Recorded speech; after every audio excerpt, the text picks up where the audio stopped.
Straw spray. Hi குட்டீஸ், தெர்மோகோலை spray பண்ணா எப்படி இருக்கும்?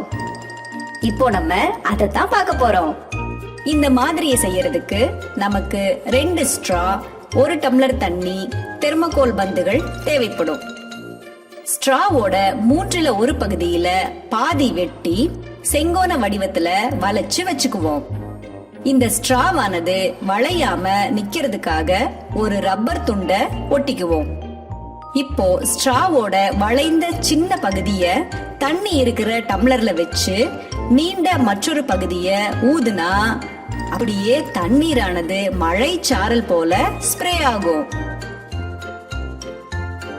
இப்போ இன்னும் கொஞ்சம் பெரிய அளவிலான ஸ்ட்ராவை எடுத்து இதுக்கு முன்னாடி செஞ்சது மாதிரியே செஞ்சுக்குவோம். இப்போ தெர்மோகோல் பந்துகள் இருக்கிற டம்ளர்ல ஸ்ட்ராவை வச்சு ஊதுங்க. இந்த தெர்மோகோல் பந்துகளும் ஸ்ப்ரே ஆகும். இது பார்ப்பதற்கே எவ்வளவு அழகா இருக்குல்ல? உங்களுக்கு பிடிச்சிருக்கு தானே?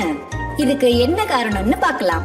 இங்கு கிடைமட்டமாக இருக்கும் ஸ்ட்ராவை வேகமாக ஊதும் போது செங்குத்தாக இருக்கும் ஸ்ட்ராவின் மேல் பகுதியில் காற்றழுத்தம் குறைகிறது. இதனை பெர்னோலியின் தத்துவம் என்று கூறுகிறோம். இதனால் செங்குத்து திசையில் இருக்கும் ஸ்ட்ராவுக்கு கீழே உள்ள வளிமண்டல அழுத்தம் அதிகமாகிறது.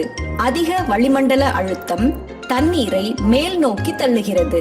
கிடைமட்டமாக இருக்கும் ஸ்ட்ராவை தொடர்ந்து ஊதிக்கொண்டிருப்பதால் அதிலிருந்து வரும் காற்று மேலே வந்து கொண்டிருக்கும் தண்ணீரை திவளைகளாக தூவ வைக்கிறது.